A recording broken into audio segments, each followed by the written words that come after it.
you're getting a crowdfunding video made, don't waste a good opportunity and make this very common mistake. At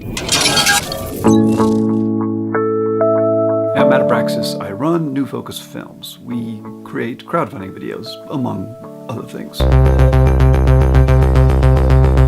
Something I stress to a lot of my clients is to multi-purpose the footage that you're getting made into digestible micro content. Talking about pictures, animated GIFs or GIFs, it's GIFs, short videos for pre-roll ads, and that's a really important one. Pre-roll ads. If you're doing a crowdfunding, a common error that people make is to completely rely on the Kickstarter, Indiegogo, or whatever platform to pull in all the traffic. Now, most people are starting to grasp this now, Kickstarter, Indiegogo, and others will warn you to do not just rely on them. You got to pull your own traffic in. But how to do that other than tell your friends and family, and if you're trying to raise hopefully $500,000, you're going to need a little more support.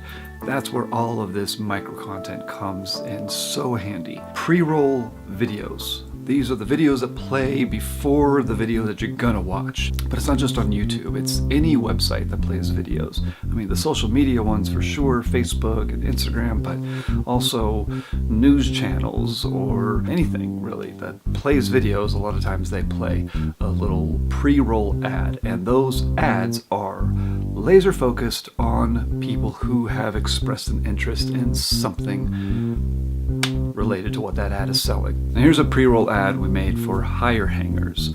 This was a new type of hanger coming out into the market, and we wanted to create a short video that would just gain interest.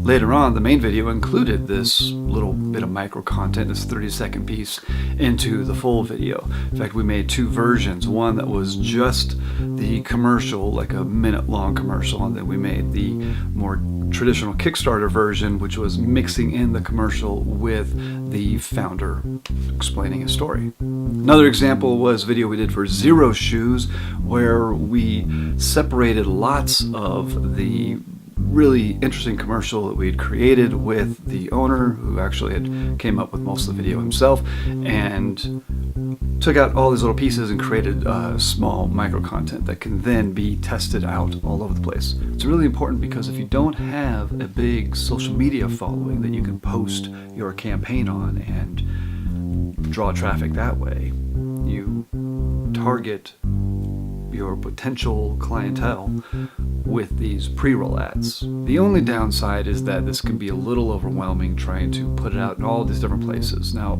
obviously, before you start digging into the hundreds of places, thousands probably, that you can place these ads, you do want to think about where are your customers, or your potential customers.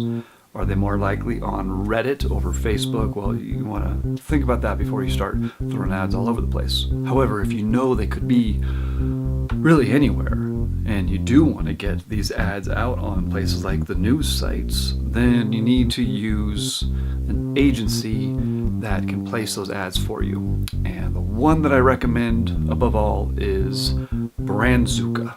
Link is down in the description. It is really easy and it is really inexpensive, and they really do a great job at getting your ads. In fact, they can even do TV ads now. So if you want to add on TV or an ad on just about any website anywhere, including all the social media ones, then use them and your ad will start working for you. Social media for pictures, animated GIFs, these are also things that you need to make.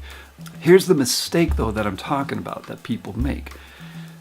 They pay for a video production, or maybe they make it themselves, but mostly I'm talking about the people who invest in getting a video made for them.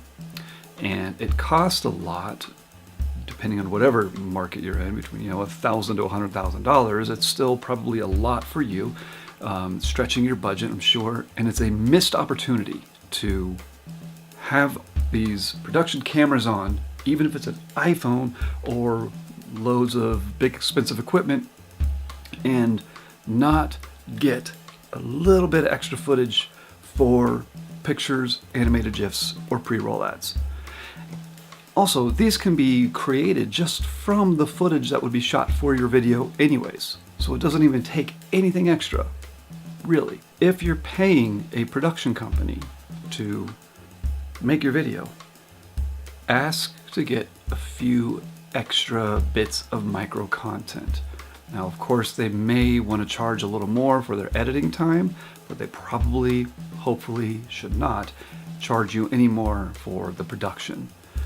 I mean, I'm sure there are cases that it's different for everybody, but in my case, for New Focus Films, we have never needed to charge extra for creating micro content. Usually, in fact, we throw it in as a bonus. I make sure there's at least a buffer in the editing time that's been allotted when creating a flat rate to make a video. But think about it. You're getting a video made. Once the cameras and the lights and the microphones and everything is turned on, you're getting all of that footage, and a lot of that footage won't make it to the final video. So you might as well pull out as much as you can, create small clips, pictures, and from the main video, you can even just cut that down into a couple little spots to create a micro video. So when you get your crowdfunding video made, make use of all the footage that you're getting, get pictures, get animated GIFs made, and get some short micro clips, micro content pieces.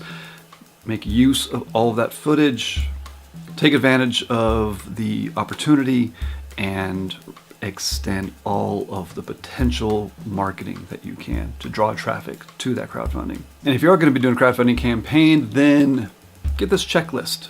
It's free and it is very helpful. It will lay out all the things you need to be doing from early on up to the point of being fully funded. I hope this helps.